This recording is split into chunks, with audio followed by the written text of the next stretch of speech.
are starting a brand new series called Jesus. This is a 3-month series, so most probably around 12 to 13 Sundays. And this will preach to us the superiority of Jesus Christ with all the things this world can offer. So our theme this morning is what makes Jesus better or superior. And we will be reading Hebrews chapter 1, verse 1 to verse 3. So may I ask everyone to please stand as we read our text this morning. The supremacy of God's Son. Long ago, at many times and in many ways, God spoke to our fathers by the prophets. But in these last days, He has spoken to us by His Son, whom He appointed the heir of all things, through whom also He created the world. He is the radiance of the glory of God and the exact imprint of His nature. And He upholds the universe by the word of His power. After making purification for sins, He sat down at the right hand of the Majesty on high. This is the word of the Lord. Let us pray. Lord, show to us your glory, your majesty, your superiority above anything our heart would desire. And Lord, as you show us that this morning, I pray, Lord, that you will also, through your Holy Spirit, have a surgery of our hearts that we may respond in obedience and surrender with the help of your grace. In Jesus' name, amen. Amen. You may take your seats.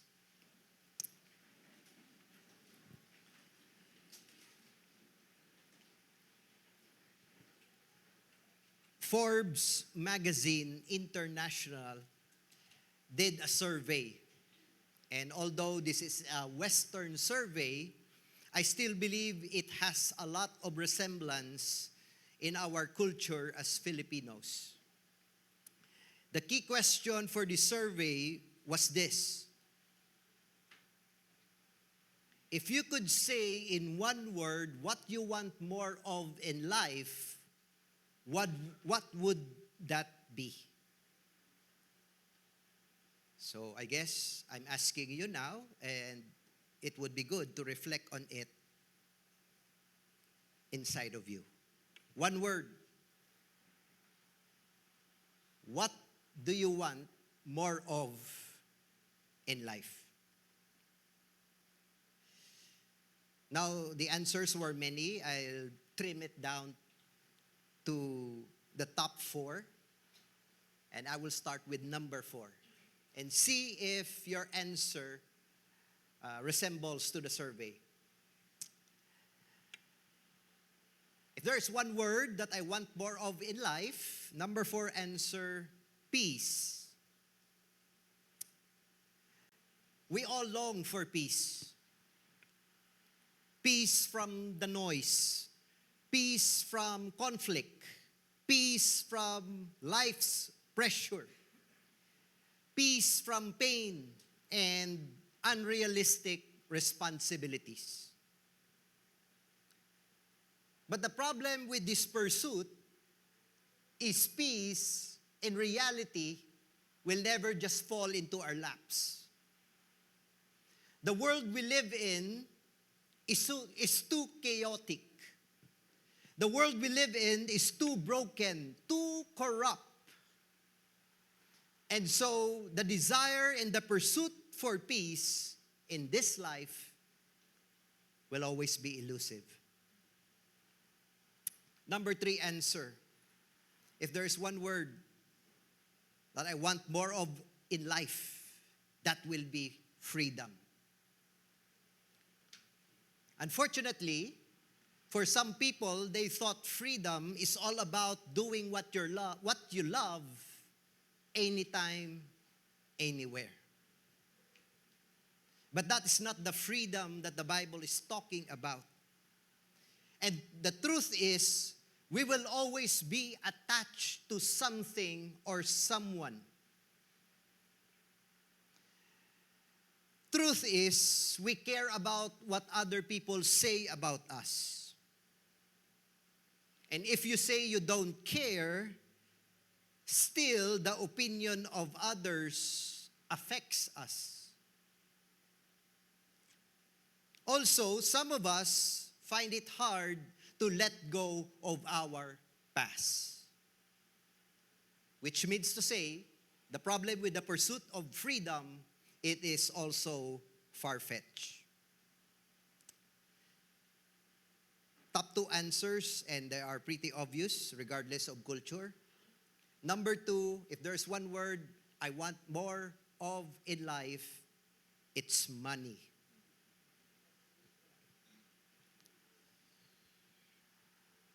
Isn't it fascinating that no matter how much we earn, we somehow feel we never have enough? Sa Iloilo, do okay pa, pero dito sa hometown ko sa Bacolod, ang duta, as far as your eyes can see. Pero kung pamagkuton mo na siya, kung kamusta ang business, pigado.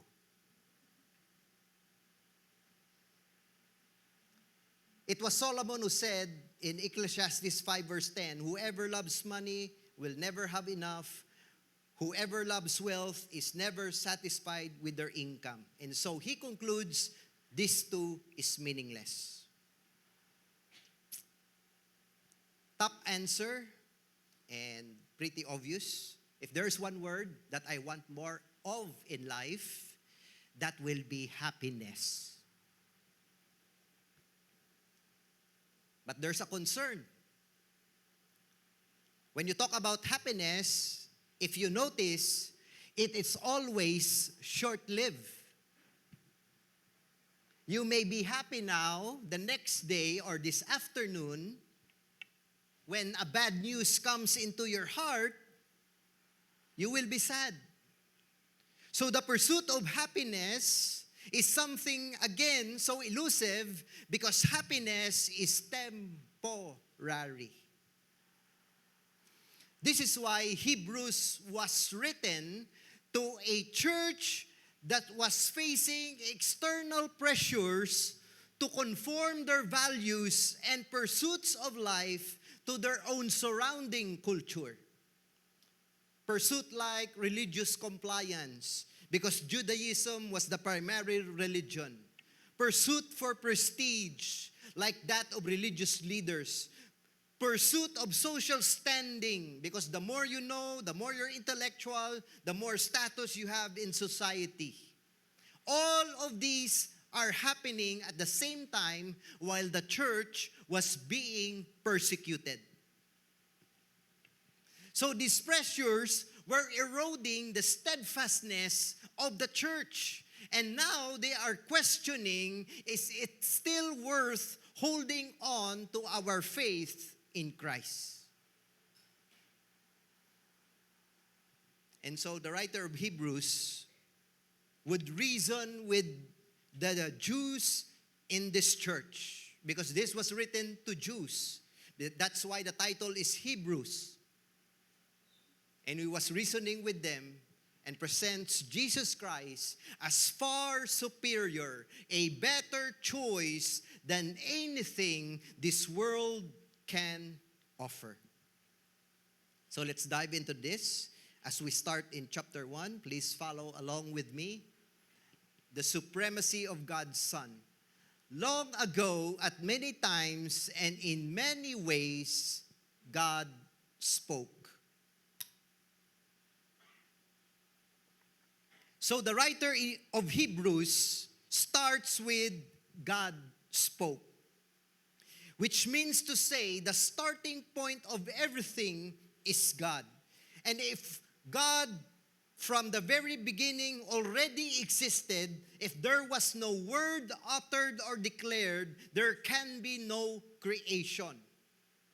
This means that the starting point of your life and my life and all of creation is God and not man. It is God's desire, God's purpose, not man's desire or man's pursuit in life. Which means God did not create you for you. He created you for Him. How foolish it is to think that the world exists because of me.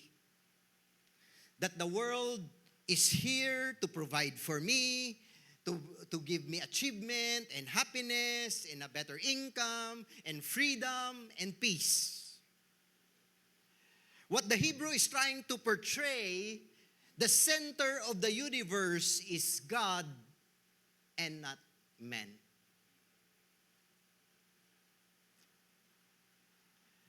But I'm grateful that God the Father said to God the Son and God the Holy Spirit, let us make man. Why did the triune God decide to create you and me? For the purpose of sharing that love, that fellowship, and intimacy, all connected to relationship.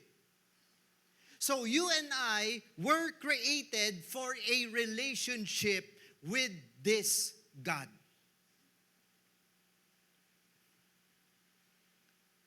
And it says here, long ago at many times and in many ways, God spoke to our fathers by the prophets.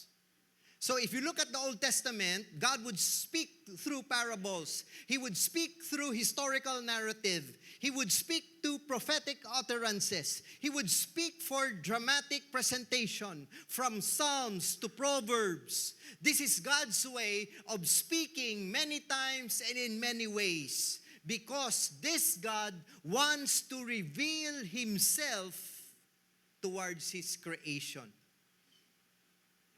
God spoke to Moses by a burning bush. He spoke through Elijah by a still small voice. He spoke to Isaiah by a heavenly vision with a desire that this God would want a relationship with His people.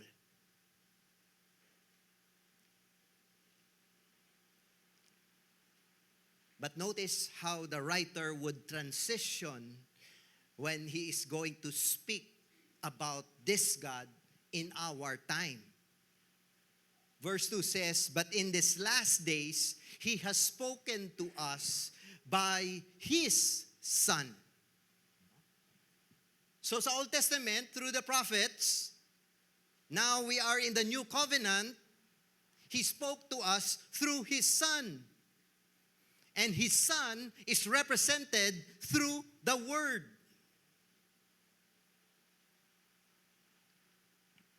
Because this God, again, desires that through the Word of the living God, Jesus Christ, in the beginning was the Word, and the Word was God, and the Word was with God, desires a relationship with us.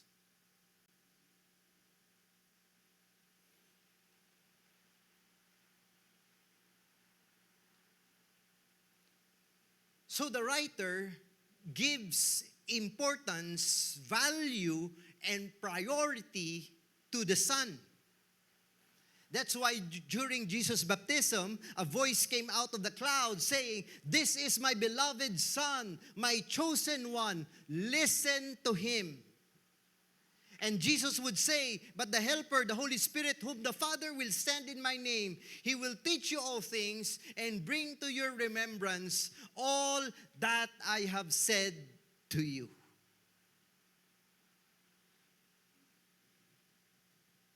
God is after you. God desires a relationship, an intimate relationship with you.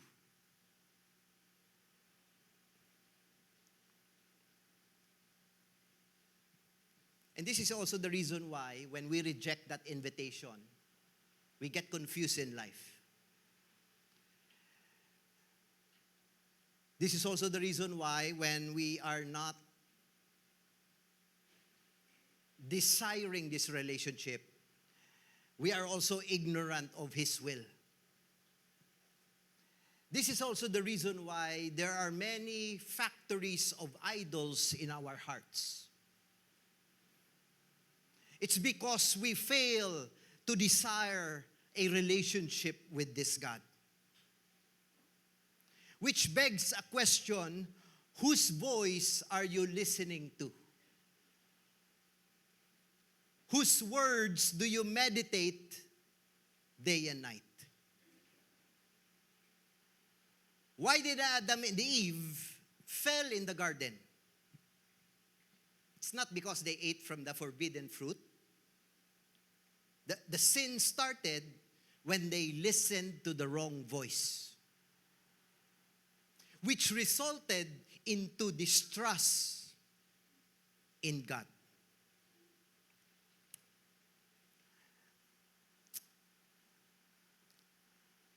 I have been to counseling sessions, and oftentimes I've realized the problem is of some people, they listen to themselves more than they should listen to God.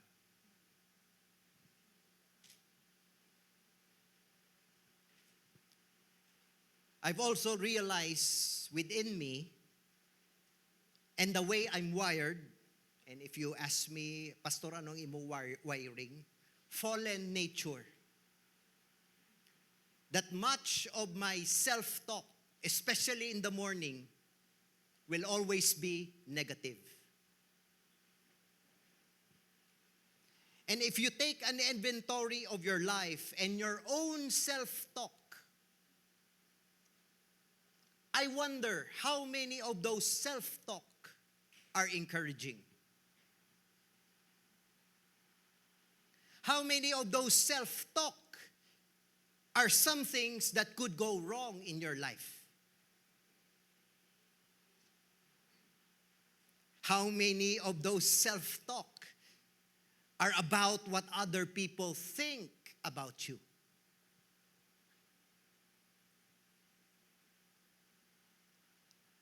This is why it's crucial whose voice you are listening to.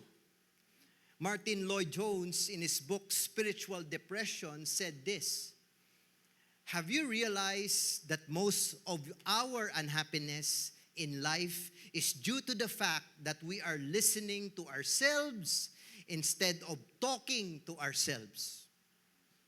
Take those thoughts that come to you the moment you wake up in the morning. You have not originated them, but there they are talking to you. They bring back the problem of yesterday. Somebody's talking. Who's talking? Yourself is talking to you. How true is that? And Lloyd-Jones said the cure is found in Psalm 42 verse 5. David had all the reasons to be discouraged. Imagine, the most powerful monarchy at that time is after his life. But this is his prayer. Why are you downcast, O my soul? So here we see David talking to his soul. Why are you downcast? Why are you in turmoil within me? His self is the reason why he was depressed. His self-talk is the one crushing him. So he stands up and says, self, listen to me. I will speak to you. Hope in God, for I shall again praise Him, my salvation and my God. The cure was the word of the Son. The cure was the voice of God. Which begs a question, when you are discouraged, are you listening to yourself? Or will you choose to talk to yourself? If you choose the first part, I might guarantee you, you will be feeling more depressed.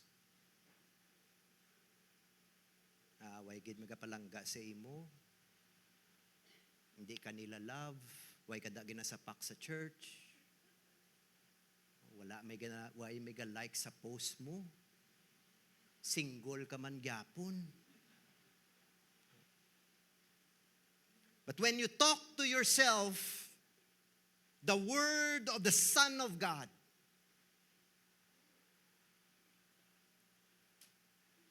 you will get encouraged.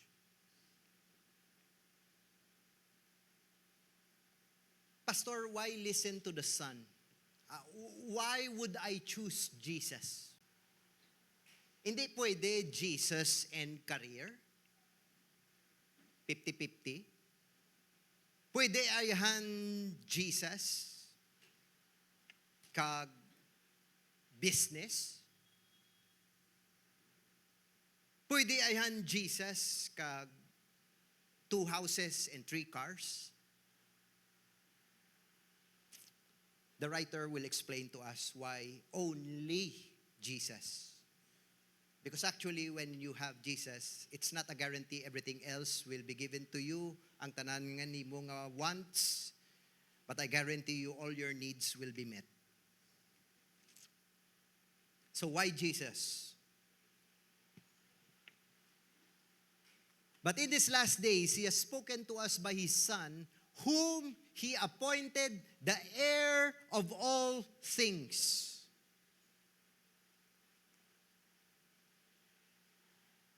Heir, tagapagmana. Meaning to say, God the Father gave to Jesus supreme authority and ownership over all creation. This means that God the Father gave to God the Son to rule and to reign over all creation as King of Kings and Lord of Lords. So everything that you see and everything that you cannot see all belongs to the authority of Jesus Christ. Doesn't it make Jesus the better option? And if you give your life to Him, if you repent of your sins and surrender it all to Him, it also signifies that we who believe through faith in Christ, we become co-heirs with Him.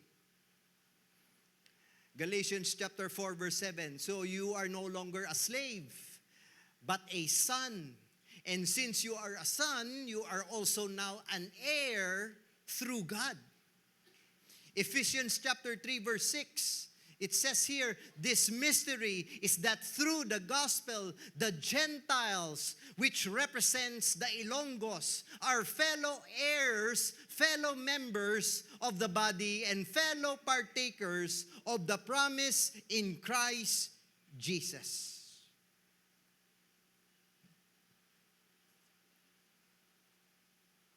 Why Jesus is better? Not only because He is the one in authority over heaven and earth. When you become a son by virtue of repentance and faith, you become a fellow heir of what belongs to Christ. Pastor, I don't see that now. Well, we are already, but not yet. Eventually, in the glories of heaven, no eye has seen, no ear has heard, no mind has conceived what God has prepared in advance, meaning to say, what belongs the inheritance of His people. And so it's kept a secret, but it's coming. Why Jesus Christ? Not only is He appointed heir of all things, it is also through whom all things were created. In Colossians, it says, "For by him all things were created, in heaven and on earth, visible and invisible, whether thrones or dominions or rulers or authorities, all things were created through him and for him." In the book of John, it says, "Through him all things were made. Without him, nothing was made that has been made." So Jesus is the one given by the Father the ability to use creation at his disposal. Jesus is the one holding on to creation. He is involved in the affairs of his creation. Because Jesus is the one whom the world was created, he knows. Only he knows my life purpose. If Jesus is the one where the world was created through him, if I want to find the purpose of my existence, I don't go to zodiac signs. I go to Jesus. I go to his word. If I want my life to be fruitful and so not to waste my life, I don't get to decide for myself what's best for me. I go to Jesus because he is the reason for my existence. If Jesus is the creator and sustainer of all things, then he knows what's best for me and what will give me the highest delight.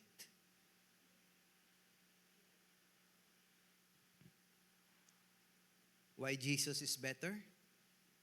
He is the radiance of the glory of God and the exact imprint of his nature. The word radiance is the word brightness from the Greek apaugasma, which means a shining light. So if you look at the sun, you don't necessarily see the sun per se. You only see the rays of light before your eyes. So when you look at Jesus in his word, you get to see a beam, a rays of God's glory. And it says here that he is the exact imprint of his nature. This is talking about a stamp pad. If you see a stamp pad, the same gina siya sa original nga gin-create nga stamp. And that is also the same. Jesus is the exact imprint of God. Which means to say, Jesus is not a partial reflection of God. Jesus is not 50% God the Son and the rest is 50% God the Father. Jesus is the exact imprint or likeness of God's very nature. That's why Jesus said in the Gospels, "If you have seen me, you have seen my Father."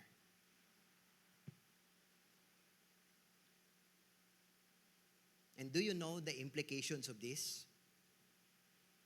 If Jesus is the exact imprint of God, this simply means there is no other gods besides him. And if there are no other gods besides him, because he is the exact representation of God, then he alone is worthy of my worship and my life. If I choose to worship a baby God, that's idolatry. If I choose to worship a virgin lady, that is idolatry.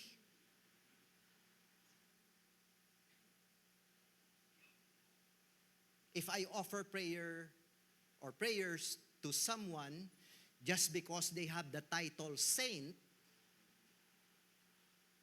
that's idolatry.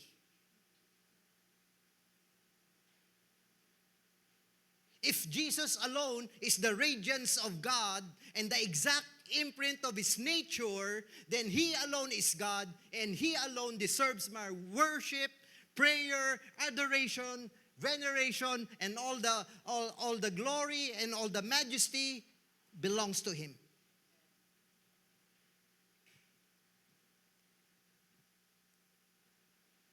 And for any reason at all, you decide, pastor ako hindi lang ko mag-worship. Kapati ko kay Jesus, kapati ko as Savior and Lord, pero hindi ko mag-worship.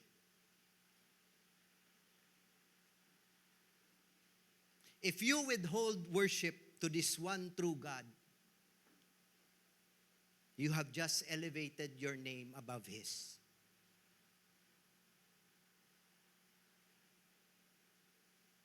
You just made yourself an idol.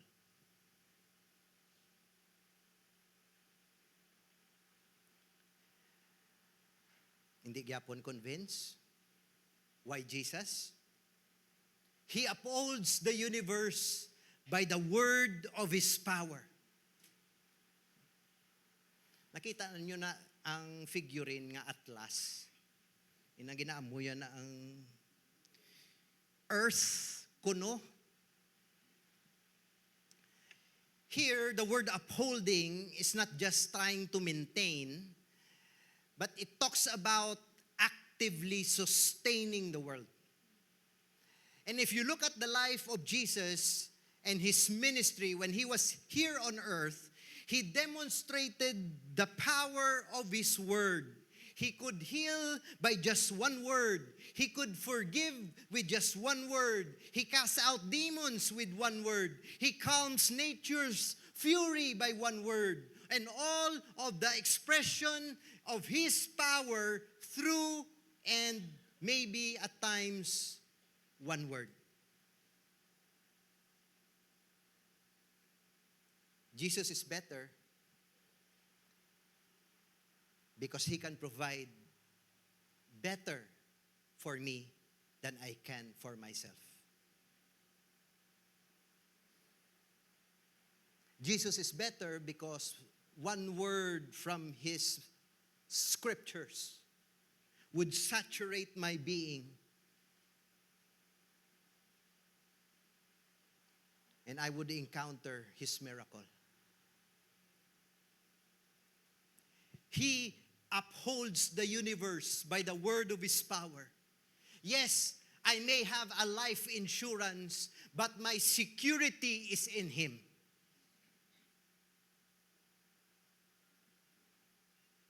And even if my present time is bleak and dark, I know my Redeemer lives, and so my future is certain because I am secure in His hands. The psalmist would say, "How precious are your thoughts about me, O God. They cannot be numbered. I cannot even count them. They outnumber the grains of the sand." Church, if for 1 second the Lord would fail to remember you, we will cease to exist. The reason why you are breathing right now is because you are in God's thoughts. He saw my unformed substance. And in His book, all the days of my life were written before one of them ever came to be. The very hairs of my head are all numbered. Therefore, God is my portion and my greatest reward.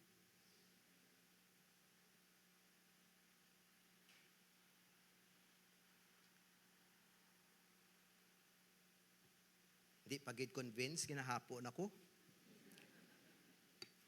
Pero ang number 5, amo na yung pinaka-importante. After making purification for sins. Church, you need to understand, sin is not just a wrong deed. Sin is not just flaw or flaws in your life. Sin is not only just a weakness in our part. Sin is the only disease known to man that has no cure. It has no vaccine. Sin has its wages, and the wages of sin is death. I am not a sinner because I sin. I sin, and I sin a lot because I am a sinner. And in case we forgot, because of our great-great-great-great-great-grandfather Adam decided to eat of that fruit, every person in the whole of humanity is already infected with this virus. David said, I was sinful at birth, sinful when I was yet in my mother's womb. Tulo ka na yung tupad mo, left and right. Oh. Sinful na, bisan asymptomatic. All the problems you see around you, all the corruption, all the disunity, all the killings, the accidents, the calamities, the wars, the abortion, the adultery, the sickness, relational dysfunction, poverty, hunger, all of these has one common denominator. It's sin. And why do we not preach more about it?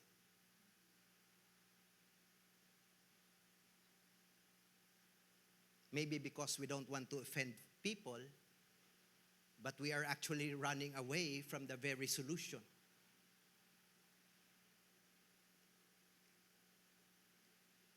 Making purification for sins. Church, without Jesus shedding His blood, there can be no purification and payment for sin.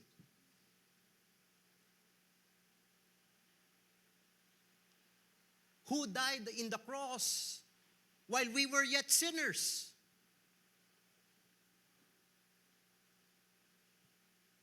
It's Him. That is why He sat down at the right hand of the Majesty on high. As I land this, in the same way that the writer in Hebrews would reason with his intended audience, I want to also reason with you by asking you 3 questions as I close.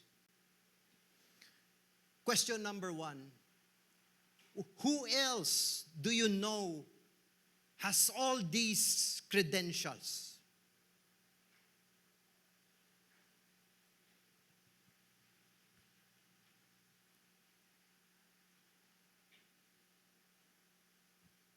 Who else? Or you might say, we can paraphrase the question, who else accomplished this for you?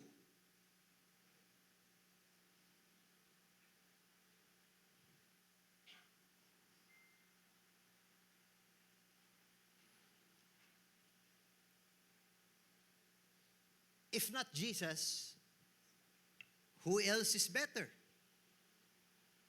Can you give suggestions?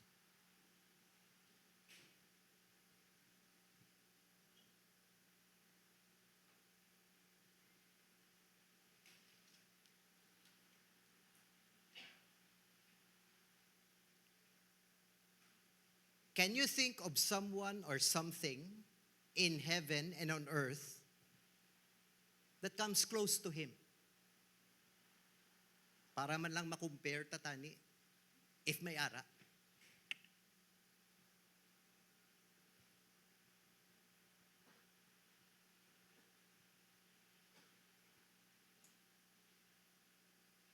If you answered no or none to all of those questions, I would like to conclude with another question still. If you answered no or none to all those 3 questions, then why do you not love and obey Him?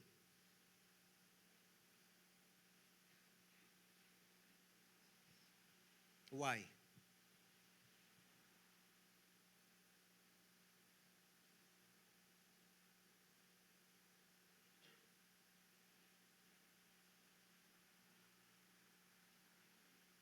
If we answered no or none, but love in obedience is still a struggle, I suspect it's self.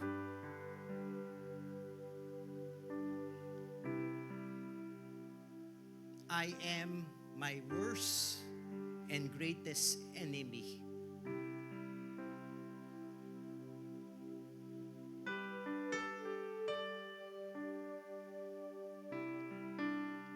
We just close our eyes.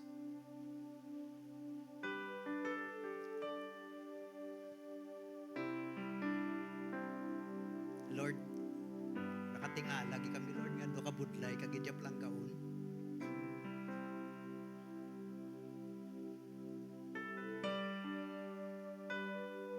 Lord, everyone believes nothing compares to you.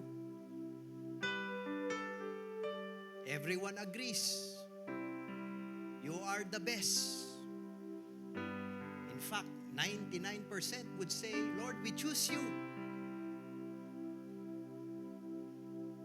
But when it comes to love and obedience, Lord, tanan kami, Lord, nag-fail. So, Holy Spirit, teach us. Why is it so hard and difficult and challenging to love the Son? And why is it so easy without any effort to love self? Love our comforts, love our security, love what we can achieve, love the accolades of men. Lord, have mercy, and Lord, forgive us. Buligi kami, Lord, kaya hindi kinaya namon kaya. This is only the power of your Holy Spirit alone. And so, Lord, do a surgery in our hearts. Remove this heart of stone. Remove self. Remove pride. Remove selfishness, Lord. Remove, Father God, the rebellious spirit within us, that we may see Jesus as the ultimate beautiful God He is. And we don't choose Jesus because He is the better option. We choose Jesus because we love Him. We love Him because He first loved us. And so, Lord, today we make that recommitment in our life. Lord, we ask for your grace and strength that starting today, it's Jesus or nothing. And with that commitment, Lord, we also choose today not to withhold worship, but to give worship that is due your name.